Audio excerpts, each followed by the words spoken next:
Señor, gracias por tu palabra, por este día, porque tenemos la oportunidad nueva de venir delante de tu palabra. Ayúdanos a entender en este texto que ha sido tan estudiado y a la vez a veces tan sacado de contexto. Ayúdanos a escuchar tu consejo, no el consejo humano, no la sabiduría humana, sino tu palabra, y danos fe para recibir lo que tú quieras decirnos. En el nombre de Jesús. Amén. Malaquías. Malaquías quiere decir mi mensajero. Y lo hemos dicho antes, no se sabe si es el nombre de Malaquías o es que es el mensajero de Dios. Y este profeta, el libro está, da vueltas alrededor de preguntas que el pueblo hace. Es decir, acuérdate, el profeta dice algo y el pueblo contesta, pues ahora, ¿en qué? ¿No? Por ejemplo, en el capítulo 1, versículo 2, Dios dice, yo os he amado, dice Jehová. Y la respuesta de ellos, ¿en qué nos amaste? Como que, pues a ver, no se nota. Y entonces viene la respuesta en el capítulo 1, en el versículo 6, le habla a los sacerdotes y les dice, menospreciáis mi nombre. Y ellos contestan, ¿en qué hemos menospreciado tu nombre? Y así son varias preguntas. Y ha estado hablándoles sobre todo a los sacerdotes, es decir, a los de la tribu de Leví. Y el capítulo 17, perdón, capítulo 2, versículo 17, que es donde terminamos la otra vez, tiene que ver con lo que vamos a leer ahorita. Acuérdate que los capítulos y versículos no son parte del texto original, se los añadió después, son muy útiles, pero a veces nos dan la idea de que cambió de tema y no es así. Entonces, mira, 2.17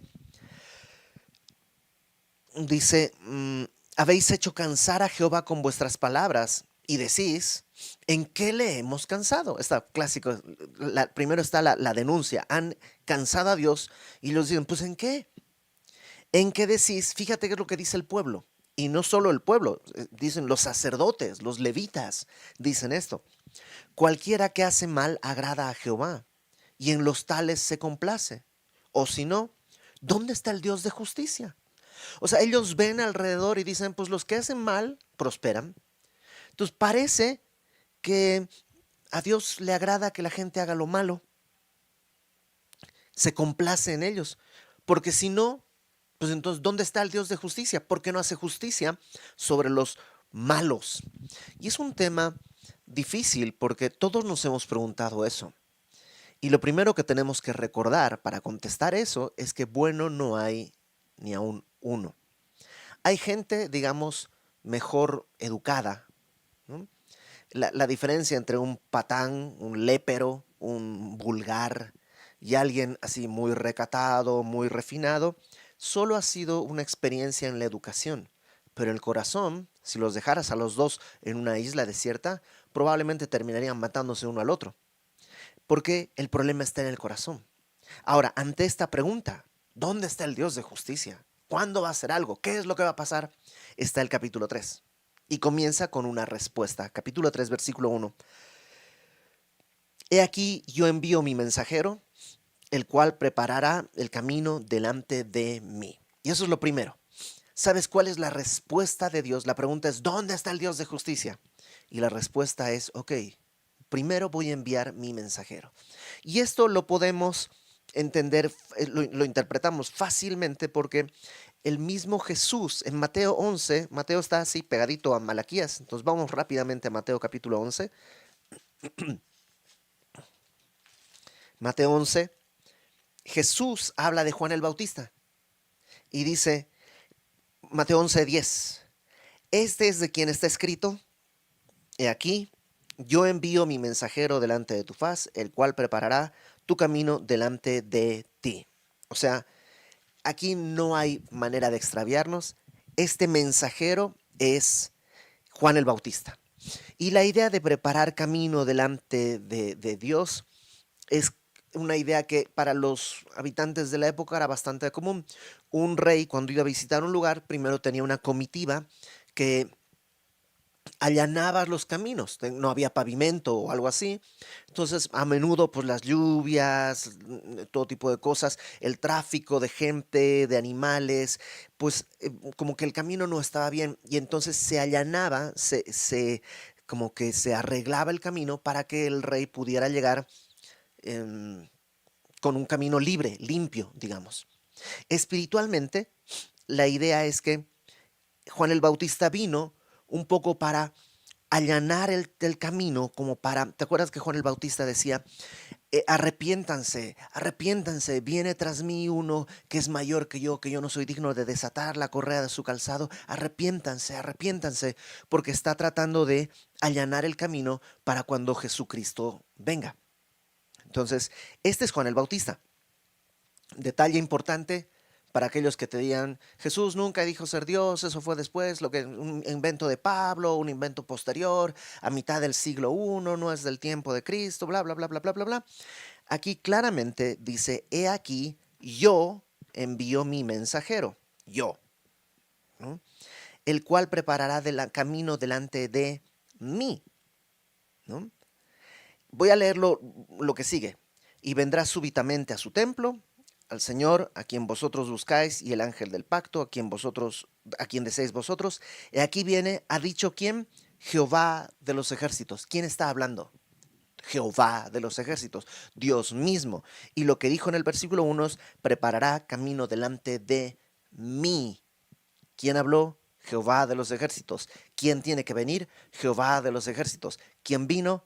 Jesús. ¿Se equivocó Dios? No, es que es uno mismo. Jesús es Dios. Es Dios y a la vez es distinto de Jehová de los ejércitos. Uno es el Dios el Padre, otro es el Dios el Hijo. Eh, como decía Borges, esta pesadilla del intelecto que es la Trinidad, ¿no? Es esto. Y claramente dice Juan el Bautista, preparará camino delante de mí. Esta profecía se cumple eh, en Juan el Bautista, pero tendrá un cumplimiento, digamos, plenario en el regreso de Cristo. Porque esto mismo se aplica en Jesús en su primera venida y se aplicará en su segunda venida. Y de eso vamos a estar hablando en el ratito y la próxima semana también. Entonces dice, preparar delante de mí, camino delante de mí. Y vendrá, dice, súbitamente a su templo el Señor a quien vosotros buscáis. Y aquí hay un segundo mensajero, o un segundo personaje. El primero es este mensajero, Juan el Bautista, y el otro dice que vendrá súbitamente a su templo el Señor a quien vosotros buscáis. ¿Te acuerdas que preguntaron, ¿dónde está el Dios de justicia? Bueno, el que ustedes buscan va a venir súbitamente, rápidamente, a su templo. Y esto lo reafirma con la siguiente expresión. Y el ángel, la palabra ángel es mensajero. Y el ángel del pacto a quien deseáis vosotros. Y aquí viene, ha dicho Jehová de los ejércitos. Entonces está presentando, número uno, viene el mensajero, el bautista, para allanar el camino. La próxima semana veremos que esto también se aplicará a Elías en su segunda venida. Luego viene el Señor a quien ustedes están buscando, de quien están preguntando, y se presenta también como el ángel del pacto. ¿No? Versículo 1, el ángel del pacto a quien deseáis vosotros, porque Jesús vino a ¿qué? A hacer un nuevo pacto.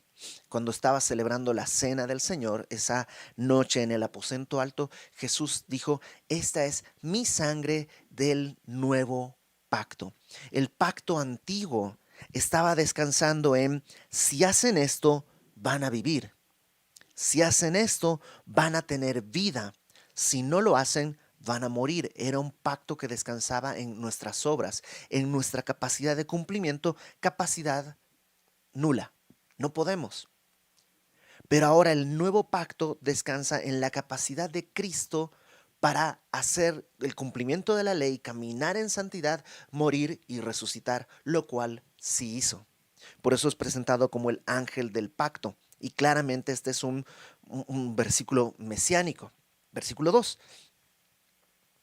¿Y quién ¿Quién podrá soportar el tiempo de su venida o el momento de su venida? Evidentemente, Acuérdate que la profecía siempre tiene como estas dos áreas, un cumplimiento, digamos, cercano respecto del que está profetizando, ¿no? De Malaquías en este caso, un cumplimiento cercano, que sería Juan el Bautista y la primera venida de Cristo, pero también tiene un cumplimiento plenario, que será Elías y su segunda venida, la segunda venida de Cristo, el regreso de nuestro Señor. Y porque cuando vino Jesús, digamos, ¿quién podrá soportar el tiempo de su venida? Todos lo soportaron.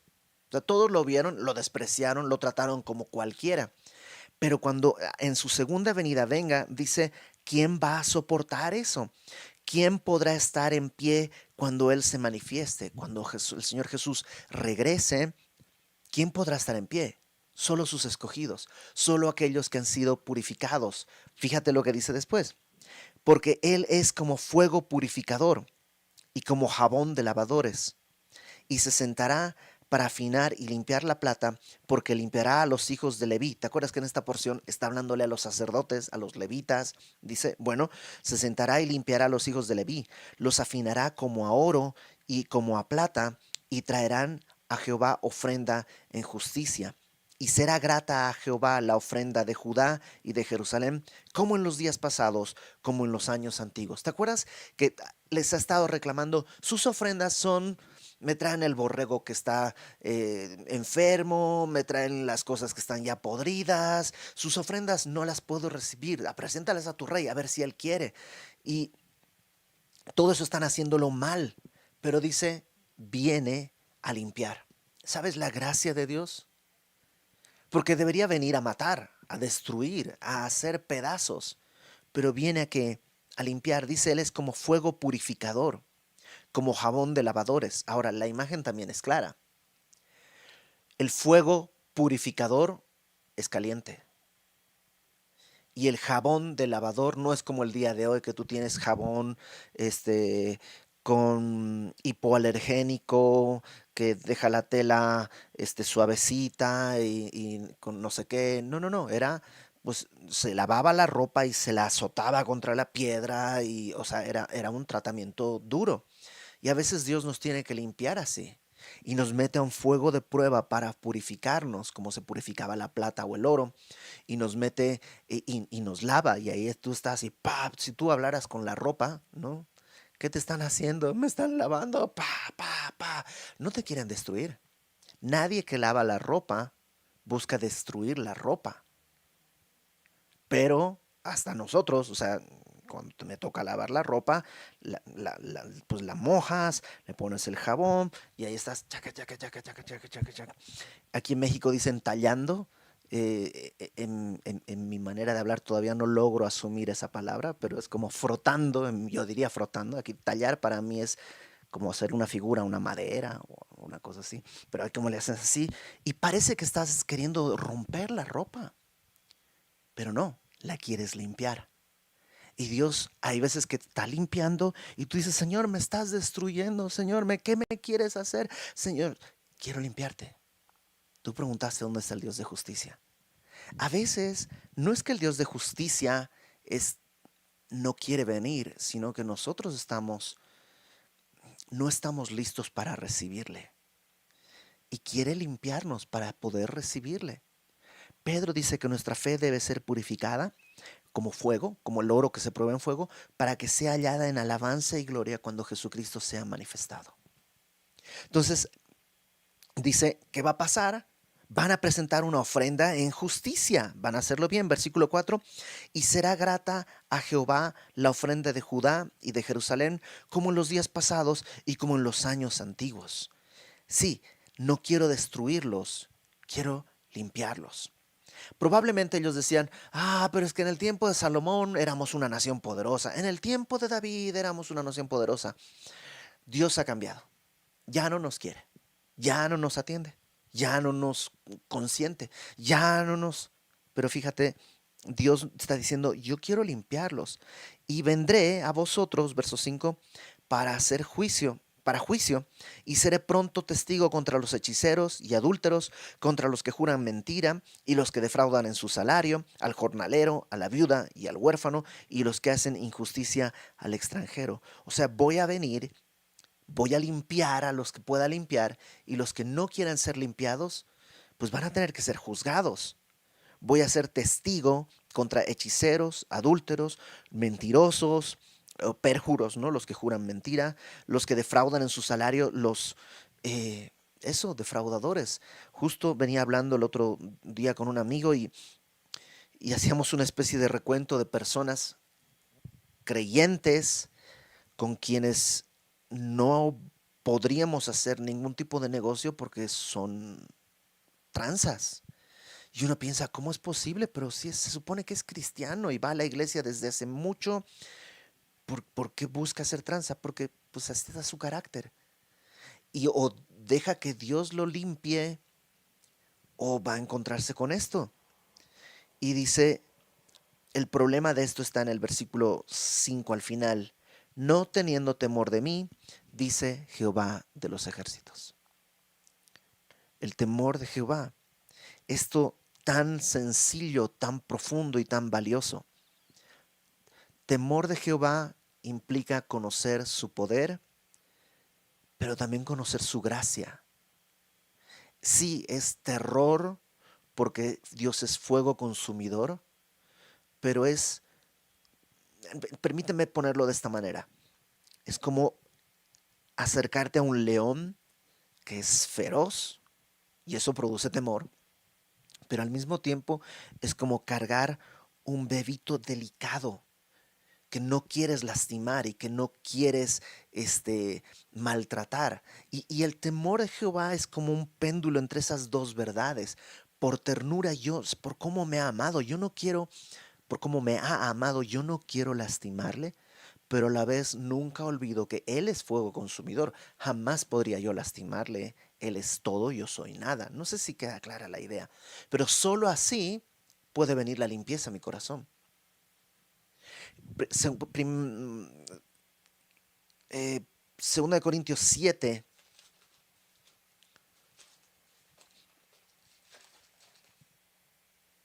Segunda de Corintios 7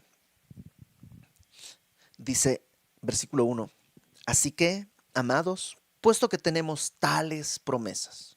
¿Qué promesas? Está un poquito atrás, capítulo 6, versículo 16. Dice, vosotros sois el templo del Dios viviente, y aquí están las promesas. Número 1, habitaré y andaré entre ellos. Seré su Dios. Serán mi pueblo. ¿Te imaginas? Dios está diciendo, voy a estar en medio de ti, tú vas a ser mi pueblo. Por ello, por lo cual salid en medio de ellos y apartaos, no toquéis lo inmundo. Y dice, yo os recibiré, seré para vosotros por padre, vosotros me seréis hijos e hijas, dice el Señor Todopoderoso. Qué grandes promesas. Te voy a recibir, voy a ser tu padre, tú vas a ser mi hijo, tú vas a ser mi pueblo, yo voy a estar en medio de ti, yo voy a ser tu Dios. Ahora sí, capítulo 7. Así que, amados, 7:1, puesto que tenemos tales promesas, limpiémonos de toda contaminación de carne y de espíritu, perfeccionando la santidad en el temor de Dios. Qué es esto de contaminación de carne y de espíritu? La neta, no necesitas saberlo para saber de qué está hablando. Porque es que yo no sé si esto es contaminación de carne o de espíritu, no importa. Solo perfeccionando la santidad en el temor de Dios. Entonces dice Dios, yo quiero lavarlos. Vuelve a Malaquías, por favor. Quiero en verdad hacer esta obra. El problema es que no tienen temor de mí. Ahora, versículo 6. Porque yo Jehová no cambio, por esto, hijos de Jacob, no habéis sido consumidos. La razón por la que el pueblo todavía está, o sea, Dios ha cambiado, ya no nos quiere como en el tiempo de David, dice, no, no, yo no he cambiado. Ustedes están lejos de mí. Pero porque yo no he cambiado, ustedes no han sido consumidos. Eh, Pablo le dice a Timoteo, si nosotros somos infieles, Él permanece fiel. Él no puede negarse a sí mismo. Pero tampoco es sordo, ni ciego. No es tonto. No se lo puede engañar. Todo lo que el hombre sembrare, eso también cosechará.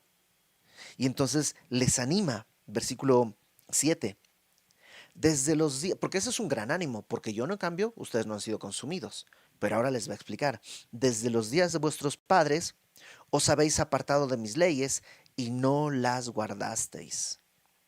Volveos a mí, arrepiéntanse literalmente, y yo me volveré a vosotros, y yo los voy a recibir, ha dicho Jehová de los ejércitos. ¡Qué increíble! Dios está diciendo, yo no he cambiado, ustedes tampoco. Ustedes desde sus padres están buscando rebelarse y rebelarse y rebelarse, pero yo no he cambiado, yo los escogí. Ahora, vuélvanse a mí y me van a ver, les voy a dar mi rostro. ¿Y qué dice el pueblo? Versículo 7 ahí a la mitad. Mas dijisteis, ¿en qué hemos de volvernos?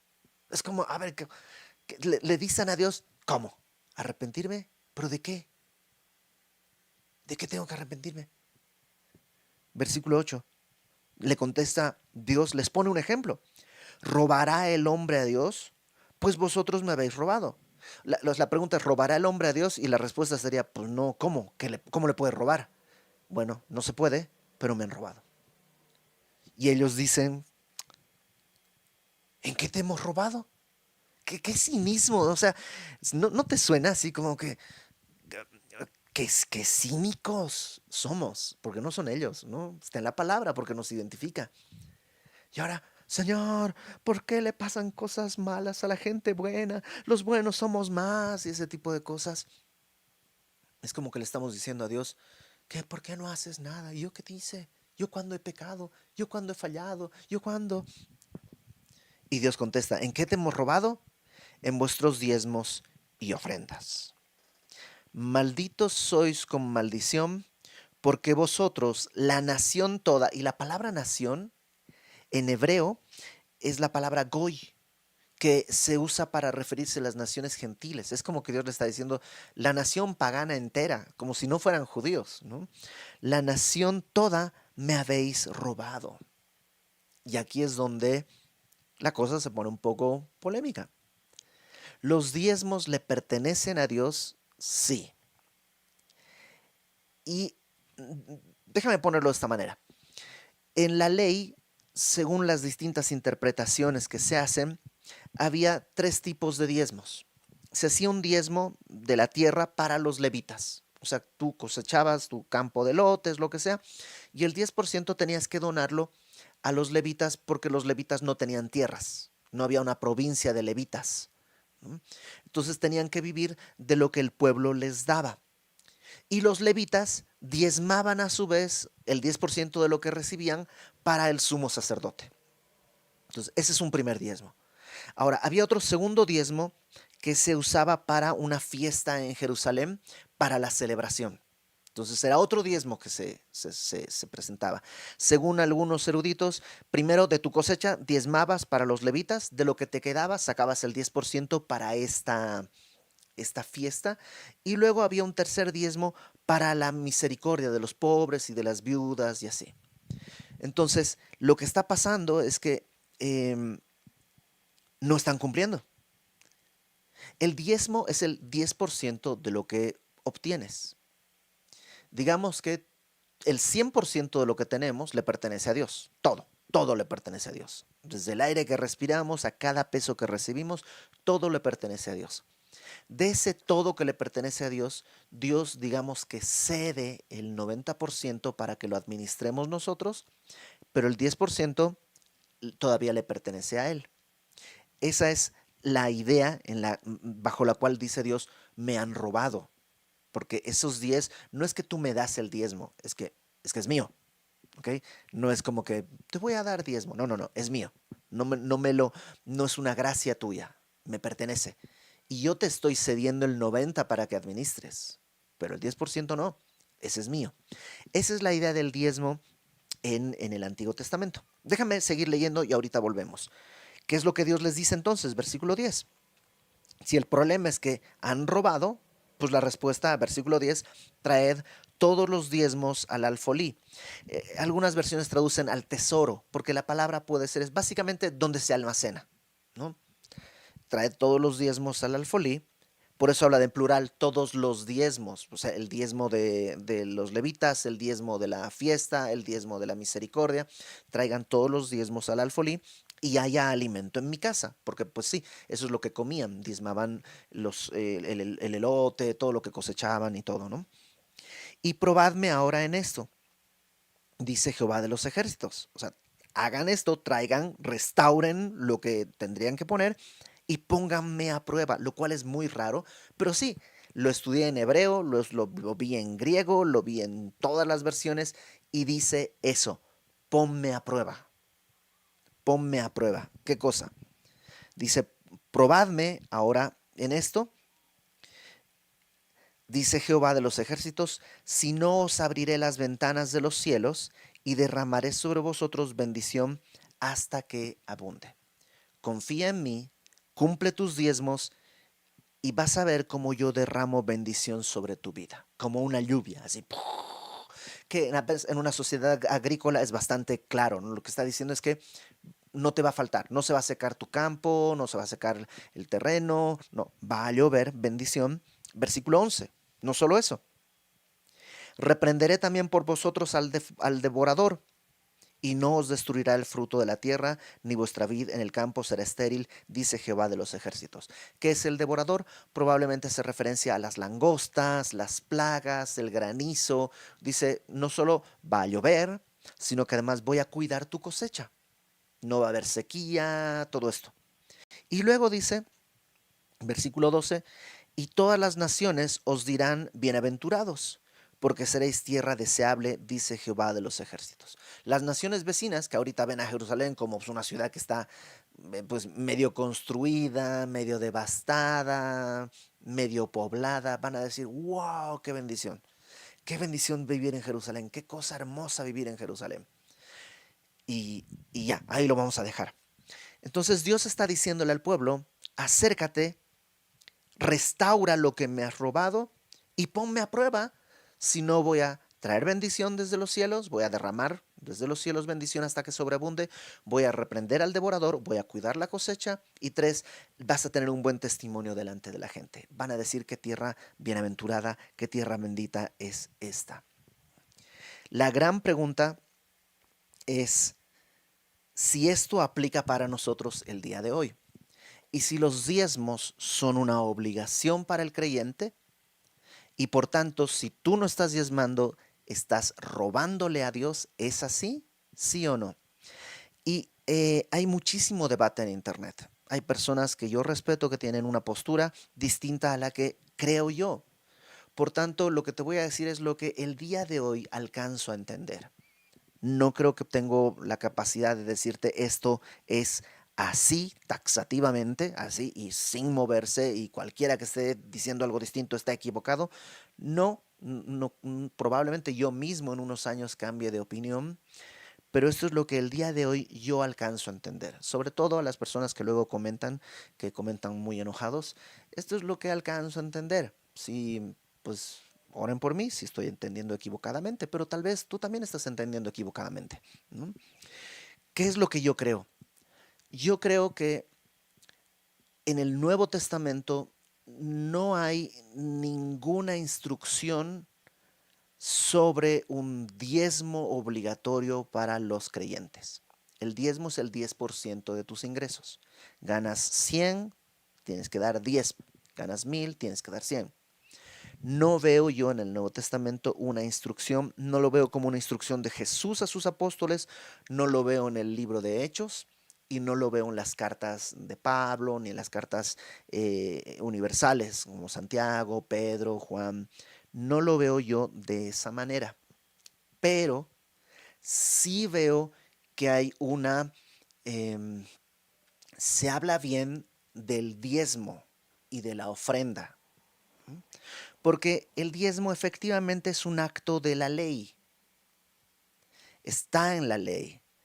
Y, y el día de hoy no estamos bajo este marco legal porque estamos bajo la ley de Cristo.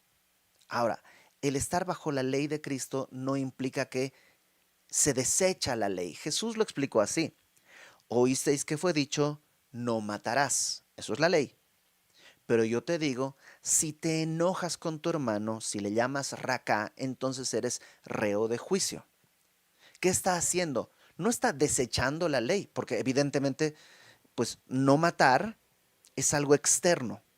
Pero Jesús dice, no te enojes, digámoslo así. Porque si te enojas ya es como si hubieras cometido homicidio. Entonces está yendo más profundo. Oísteis que fue dicho, no cometerás adulterio. Pero yo te digo, si un hombre mira a una mujer y la desea en su corazón, ya cometió adulterio. Entonces, no es que ya estamos bajo la gracia, ya no cumple la ley. No es que es la cosa, digamos, pues ya piedra libre y cualquiera haga lo que quiera. No, dice Pablo, actúo como si estuviera sin ley, no estando yo sin ley, sino bajo la ley de Cristo. No sé si me explico. Entonces, ¿los diezmos son de la ley? Sí. ¿Cómo aplican ahora bajo la ley de Cristo? Simple. Todo, todo lo que tienes le pertenece al Señor. Porque siempre le perteneció, ¿no? Siempre fue suyo. Entonces, yo creo que es necesario dar el diezmo.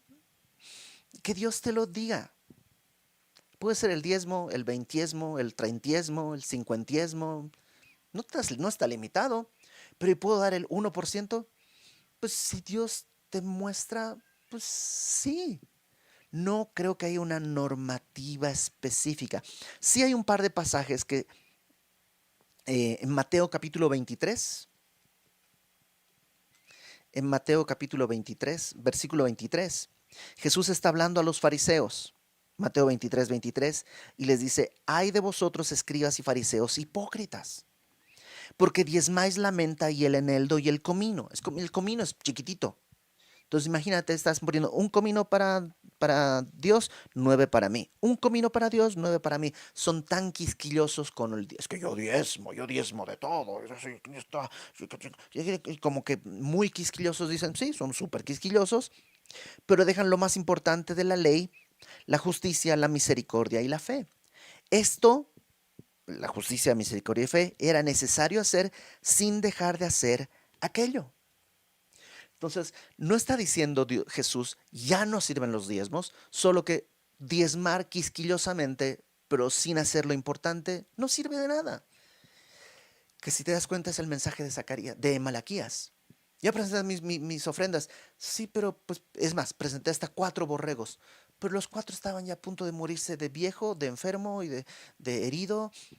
Como que no es, Dios no come cordero. No necesita cordero. No necesita dinero. Entonces, yo necesito poner mi corazón. No sé si queda claro. Lo mismo pasa en Lucas 21, cuando está esta mujer, una viuda, que da una monedita chiquitita, y Jesús la alaba porque dice que ha dado todo su sustento. Y dice Jesús, está bien, es correcto.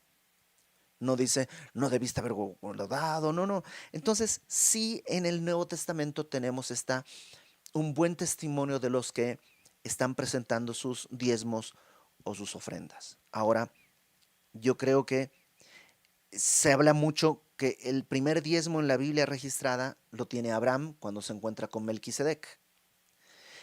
Y eso es antes de la ley, mucho tiempo antes de la ley, porque de Abraham tienen que surgir luego Isaac, Jacob, de Jacob tienen que surgir sus 12 hijos, de los 12 hijos José tiene que ser vendido a Egipto, luego tienen que ir todos a Egipto como familia, luego tienen que pasar 400 años ahí en Egipto mientras están siendo esclavizados, luego tienen que salir al desierto y entonces recién va a venir la ley. O sea, esto es muchísimo antes de la ley. Y Abraham dio sus diezmos a Melquisedec.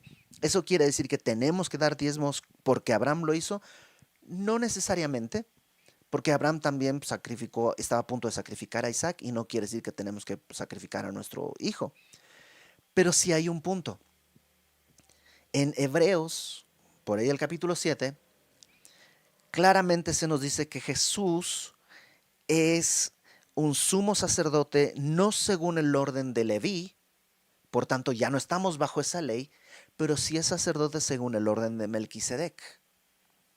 Y si Abraham diezmó a Melquisedec, probablemente con esa misma actitud, no había una ley para Abraham.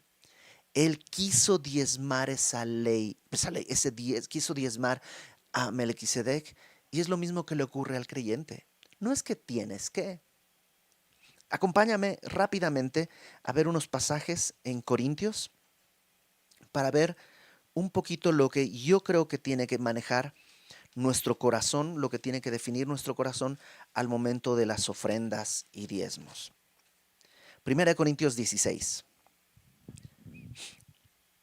Em, Dicho sea de paso, yo y mi familia diezmamos, ¿no? El dinero que se recoge en diezmos y ofrendas no es mío, no viene a mi cuenta, no es para mí, ese es de la iglesia y la iglesia a mí me da un sueldo mensual y de mi sueldo yo diezmo y cuando alguna vez tengo algún trabajo extra, alguna cosa extra y o mi mamá me manda dinero por mi cumpleaños, digamos, sacamos el diezmo y lo presentamos a la iglesia como cualquier persona, ¿no? ¿Por qué? Fíjate lo que dice 1 Corintios capítulo em, 16, dice, en cuanto a la ofrenda para los santos, Pablo estaba recogiendo una ofrenda y aunque esta ofrenda era específicamente para un problema que había en Jerusalén, creo que los principios bíblicos que subyacen, ¿ah? Los principios bíblicos que están debajo de eso, son totalmente válidos y aplicables el día de hoy, ¿no? En cuanto a la ofrenda para los santos, en cuanto a la ofrenda que se está recogiendo, haced vosotros también de la manera que ordené en las iglesias de Galacia.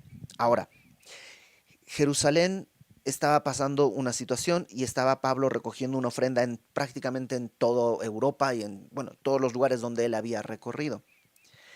Y, y lo está haciendo con unas ciertas características que son las que creo que el día de hoy tienen que regir la manera en la que nosotros pues ofrendamos y diezmamos. Versículo 2 de 1 Corintios 16. Cada primer día de la semana, cada uno de vosotros ponga aparte algo. Y esto habla de, número uno, regularidad. Cada primer día de la semana. ¿Por qué cada primer día de la semana? Porque probablemente era cuando se reunían, el domingo, ¿m? Y entonces es cuando tú aparta el domingo algo, según dice, primero póngalo aparte, o sea, sepáralo. No esperes al final del mes a ver cuánto me sobró. No, sino cada primer día de la semana, cuando te pagan, aparta algo. Dice, según haya prosperado, eso es proporcional. No puedes decir voy a dar 10,000 pesos porque qué tal que un mes ganas 3,000. No te va a alcanzar, sino proporcional. Por eso el diezmo. El diezmo es una buena medida porque es el 10%. Si ganaste mucho, el 10% es igual, es el mismo porcentaje, ¿no? Guardándolo para que cuando yo llegue no se recojan ofrendas. Pablo dice, no quiero que sea algo público. Miren cuánto voy a dar. Y no quiero que yo llegue y les diga, a ver, tú ya diste, tú ya diste, tú ya diste, porque eso es presión humana. Entonces, esto háganlo antes de que yo llegue para que nadie esté movido por una presión humana. Y creo que el día de hoy podemos aplicar esto. Cada que te pagan, apartas algo, lo guardas y lo presentas. Ahora, esa es solo una parte. Vamos a 2 Corintios capítulo 8. Aquí vamos a leer un poquito más, pero versículo 1. Asimismo, hermanos, mismo pueblo, ¿no? 1 Corintios, 2 Corintios, está Pablo recordándoles la ofrenda que habían prometido y pero que no había llegado, ¿no? Todavía no la habían recogido. Y han pasado probablemente un año o un poco más y todavía no han presentado su ofrenda y Pablo les escribe y les dice, hermanos, os hacemos saber la gracia de Dios que se ha dado a las iglesias de Macedonia. A los corintios les está hablando de lo que pasó con los de Macedonia. Macedonia está Filipos, Tesalónica, Berea. Entonces dice, esto es lo que ellos han hecho, ¿no? Corintios, esto es lo que ellos han hecho. Que en grande prueba de tribulación, allá en el norte, en Macedonia, estaban con problemas. Corinto era una ciudad próspera, era una ciudad que tenía muchos recursos, una ciudad rica, mientras que Tesalónica, Berea, Filipos, no. Pero ellos estaban en gran tribulación, dice, la abundancia de su gozo y su profunda pobreza abundaron en riquezas de su generosidad. Tal vez no abundaron en monto real, tal vez recogieron poco dinero, pero muy generoso. O sea, un asunto del corazón. Porque para el señor Slim, donar 2,000 pesos, pues quitarle un pelo al tigre. Pero para alguno de nosotros, desprendernos de 2,000 pesos, tal vez ya se mueve, o sea, ya no tengo para la renta, ya no tengo para la despensa, pero, pero puede estar con mucho corazón, poco, pero con mucha generosidad.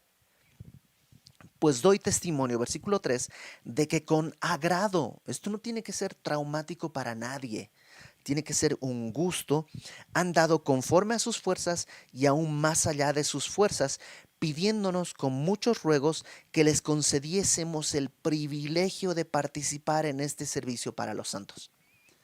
Las ofrendas, los diezmos, tienes que pensarlos como un privilegio al cual estás invitado para participar.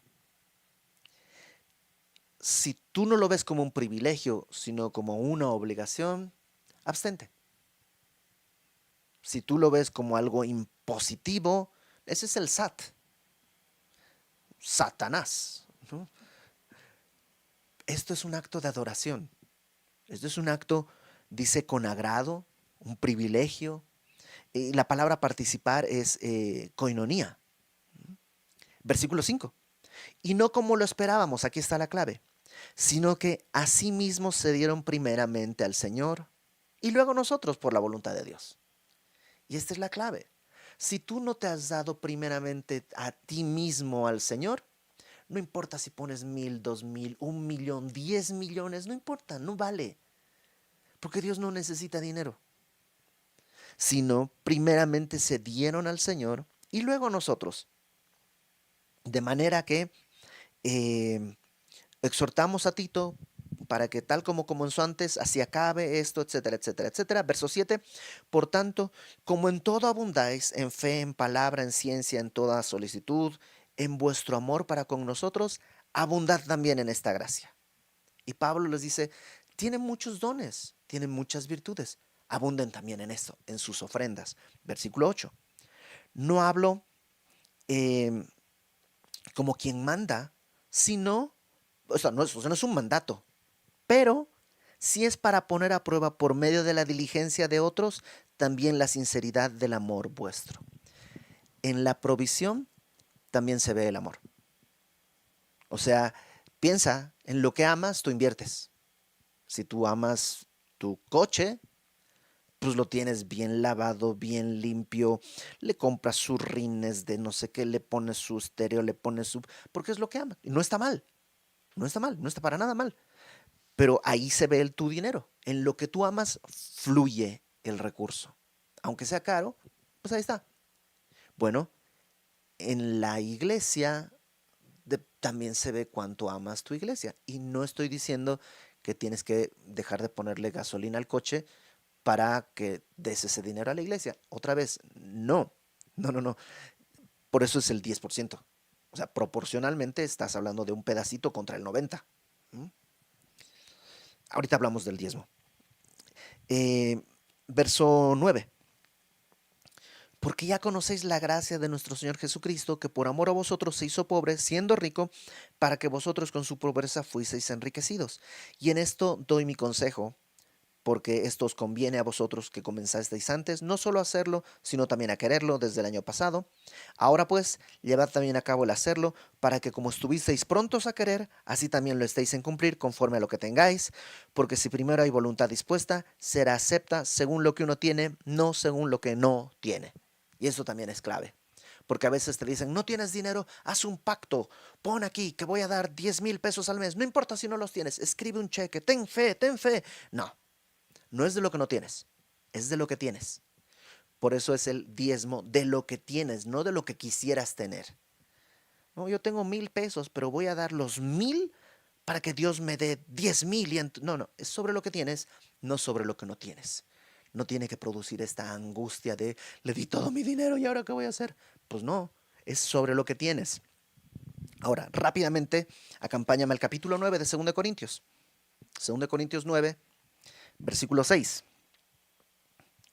Esto digo, y Pablo está hablando de dinero, es el mismo contexto. 8 y 9 de 2 Corintios es el mismo contexto. El que siembra escasamente, también segará escasamente. Y está hablando de dinero. Y yo sé que este versículo a veces se lo toma para decir, por eso siembra en la iglesia, siembra abundantemente y cosecharás abundantemente. Pero espera, sigamos leyendo porque no es todo lo que ha dicho Pablo. El que siembra escasamente también segará escasamente. El que siembra generosamente, generosamente también segará. Cada uno dé como propuso en su corazón, no con tristeza. O sea, esto no te tiene que angustiar, no por necesidad, ando necesitando dinero, entonces te voy a dar Dios para que tú me des. No, no con tristeza, no por necesidad, porque Dios ama al dador alegre. Verso 8, y poderoso es Dios para hacer que abunde en vosotros toda gracia. ¿Te acuerdas que vimos allá que segará abundantemente? Bueno, toda gracia, no todo dinero, a fin de que teniendo siempre en todas las cosas lo suficiente, abundéis para toda buena obra. Todo lo suficiente no quiere decir todo lo que tú quisieras. Todo lo suficiente no quiere decir todo de la mejor marca. Todo lo suficiente no quiere decir todo lo que está a la moda. Simplemente quiere decir todo lo suficiente. Incluso para poder abundar en toda buena obra. Como está escrito, repartió a los pobres, su justicia permanece para siempre, y el que da semilla al que siembra, Dios, y pan al que come, Dios es el que da el pan, proveerá y multiplicará vuestra sementera, la sementera es como tu huerto, digamos, y aumentará los frutos de vuestra justicia, no tu dinero, sino los frutos de tu justicia, para que estéis enriquecidos en todo. ¿Para qué? Para toda liberalidad, es decir, para que puedas soltar sin angustia, la cual produce por medio de nosotros acción de gracias a Dios, porque por la administración de este servicio, porque al estar dando esto, no solamente suple lo que los santos falta, sino que también abunda en muchas acciones de gracias a Dios. O sea, no solo estás haciendo una buena obra dándole a alguien algo, sino que además estás haciendo que alguien dé gracias a Dios. Doble, o sea, es una chuza con doble, o sea, dos pájaros de un tiro. Por un lado, estás supliendo una necesidad real, pero al suplir esa necesidad, alguien está diciendo gracias a Dios. El dinero que las ofrendas y los diezmos que se reciben en la iglesia se utilizan para darle los lonches al Club Semilla, para hacer los eventos, para rentar el salón para los eventos que tenemos en el Salón Mis Cuates, para los materiales que tenemos en Club Semilla, para constantemente se arruina equipo y hay que comprar cables y hay que pagar esto y hay que hacer aquello y hay que hacer lo otro. Y, y también para pagar un salario a las personas que viven de esto. Y hay gente que lamentablemente el día de hoy dice, es que el ministro, los pastores no deberían cobrar. Eso es antibíblico, no solo es una mala idea, es contrario a lo que Dios dice. Jesús y Pablo en distintos momentos dicen que los que predican el evangelio deben vivir del evangelio. Lo estudiamos recién en Timoteo. Dice, a los que predican, dice, págales el doble, son dignos de doble honor. Entonces, no voy a hablar de eso porque si tienes dudas, escucha las conferencias en Primera de Timoteo. Regresemos ahora a Malaquías, por favor. Entonces, ¿es necesario dar el diezmo? No creo que sea obligatorio, pero creo que es necesario para mí. Porque, número uno, es un privilegio de participar en la obra de Dios. La obra de Dios va a seguir sin mí. Cuando alguna vez alguien te diga, si tú no das la iglesia, ¿cómo va a ser? No te preocupes, la iglesia no depende de ti. Tiene que depender de Dios. Y la mejor prueba la tuvimos en pandemia. ¿Mm? Entonces la iglesia no depende de ti, no debería depender de nadie. Depende de Dios. Cuando alguien te diga, si tú no das la iglesia se va a caer, no, no es cierto. Si la iglesia es del Señor, el Señor la va a sostener. La ha sostenido en peores momentos. Entonces Dios la va a sostener. En la historia, en la Edad Media, en las persecuciones, Dios sostuvo a su iglesia. La iglesia no corre peligro. No tiene que ver con la iglesia, tiene que ver con que yo pueda tener el privilegio, ¿te acuerdas? El agrado de participar en la obra de Dios. En que participado en que haya una silla para que alguien esté sentado y escuche el Evangelio por primera vez, para que aquel que está allá pueda adorar a Dios porque las bocinas están sonando y porque, o sea, todo eso es parte del privilegio del que yo quiero participar. No tengo que, pero es algo que quiero, porque además el amor al dinero es la raíz de todos los males y se pega mucho al corazón. Y una manera en la que yo trato con esa falta de fe, ay Señor, no me va a alcanzar, no me va a alcanzar, es precisamente entendiendo el 10% es suyo. ¿Podría ser menos? Sí, no creo que tenga que ser el 10, pero en mi experiencia el 10 es donde comienza la fe. Menos del 10 no necesito fe. Ya el 10% como que deja medio mocho mi sueldo, ¿no? Es como, híjole, si de 1000 doy uno, no pasa nada. Pero dar 100 ya no es lo mismo, ya requiere fe. Pero que Dios te muestre, no te angusties, no te preocupes, no te, no te condenes. Ahora vamos a Zacarías, perdón, a Malaquías, y volvamos a leerlo, pero ahora veamos qué es lo que Dios dice al respecto, desde nuestra perspectiva. ¿Le hemos robado a Dios cuando no damos diezmos? Yo creo que no, siempre y cuando no hayas retirado tu corazón. O sea, si no estoy dando a Dios porque me gasté el dinero en cosas de mi corazón, le estoy robando mi corazón, que es mucho más peligroso que el dinero. Mi corazón debería ser del Señor. Y en ese caso, si es que no me va a alcanzar para esto, no me va a alcanzar para lo otro, no me va a alcanzar para otro, yo creo que es urgente que empieces a diezmar, no por el dinero, sino por el trato con tu corazón. Digo diezmar, pero a lo mejor tú dices voy a dar el 2%. Está bien, es algo entre tú y Dios, ¿no? Creo que el 10% es un número que se repite en la Biblia y es un buen número para comenzar, pero que Dios hable contigo. Ahora, dice verso 10, el clásico versículo que te dicen en las iglesias para sacarte lana. Traed todos los diezmos al alfolí y hay alimento en mi casa, probadme ahora en esto. ¿Qué es lo que está diciendo Dios? Básicamente está diciendo, arrepiéntanse de todo. Acuérdate Malaquías, yo los he amado. ¿En qué nos amaste? Vuélvanse a mí. Pues ¿en qué tenemos que volvernos? Es lo mismo. Arrepiéntate. No, da lo mismo si vuelves tu dinero o no. El problema está en el corazón. Pero se va a expresar de alguna manera, ¿no? Si te arrepientes de cómo estás tratando a tu esposa, pues se va a ver en un nuevo trato a tu esposa. Si te arrepientes de algo, se tiene que reflejar. Si le has retirado tu corazón a Dios, probablemente esta es una manera en la que se puede reflejar. Y dice, pruébame, checa, haz la prueba. Si no abriré las ventanas de los cielos y derramé sobre vosotros bendición hasta que sobreabunde. ¿Dios promete que va a derramar bendición? Sí. ¿Yo lo he experimentado? Sí. Yo también un día dije, voy a probar. Y Dios derramó bendición. No siempre derramó dinero. Bendición no siempre es dinero, pero derrama bendición. Dios va a derramar bendición. Tal vez la vas a pasar mal económicamente, sí, pero va a ser bendición. Va a ser una bendición. Entonces, número uno, Dios promete derramar bendición, sí, y lo cumple. Repito, no siempre dinero. Dinero no es lo mismo que bendición. Pregúntale a esa familia que se está despedazando por la herencia, para ellos el dinero fue un problema, en realidad. Pero Dios promete derramar bendición, número uno. Número dos, dijimos que reprenderé también por vosotros al devorador y no os destruirá el fruto de la tierra, ni vuestra vida en el campo será estéril, dice Jehová de los ejércitos. Va a haber fruto, va a haber fruto. Tal vez el fruto no va a ser el iPad de la nueva generación y el coche del año y ropa de marca y tal vez no, pero va a haber fruto.